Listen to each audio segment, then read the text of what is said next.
I would not bother showing this film to any woman. They would never understand it. This is men's business. Serious men's business.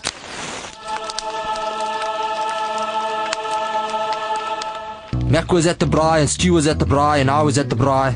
3 men standing around a braai, sipping beer, staring at boerewors, rolling them backwards and forwards, never leaving them alone. We were drawn there like moths to a flame. The braai was a powerful gravitational force, a mad magnet. Hey, bro, Stu said the thin ones could use a turn. I said, yeah, I reckon the thin ones could use a turn. Mac said, they could definitely do with a turn. It was a unanimous turning decision. Mac was the Tong Master, a true artist. He gave a couple practice snaps with his long silver tongs before moving in, prodding, teasing, and with an elegant flick of his wrist, rolling them onto their little backs. Unless the Tong Man would have flicked too hard, the sausages would have gone full circle back to where they started.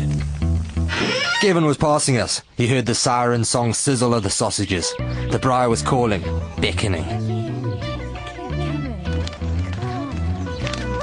We said how's it and began the braai shuffle.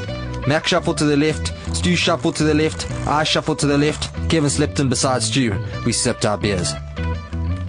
Now there were 4 of us staring at the burry. Mac gave me the nod, my cue. I was the second in command. I had to take the raw sausages out of the plastic bag and lay them on the braai. The chipolatas were tiny. They could easily slip down between the grill, falling into the molten hot netherworld below. Carefully I laid them sideways across the grill. Mac snapped his tongs with approval. What do you ever think? Good work. Nice one. There was no greater braai honour. Luke came along. The irresistible lure of the braai had pulled him in too. How is it? Hey.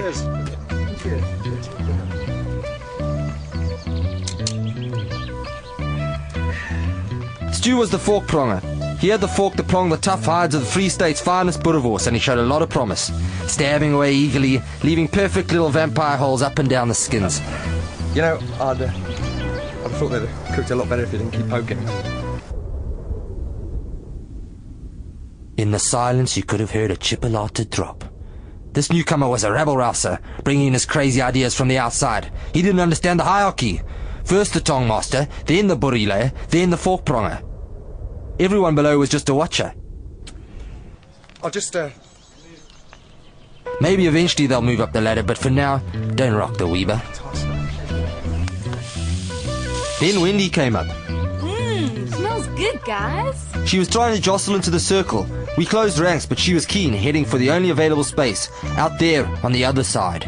The gap in the circle where all the smoke and ashes blew.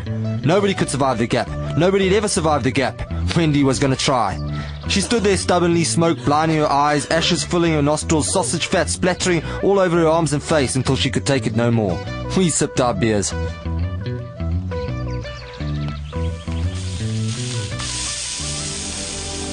And then Mac handed me his tongs. I knew what was happening. I'd waited a long time for this moment. The abdication. The tongs weighed heavy in my hands, firm in my grip. Was I ready for the responsibility? Yes, I was. I held them up high and proud. I was the Tong Master. But only until Mac got back from the toilet.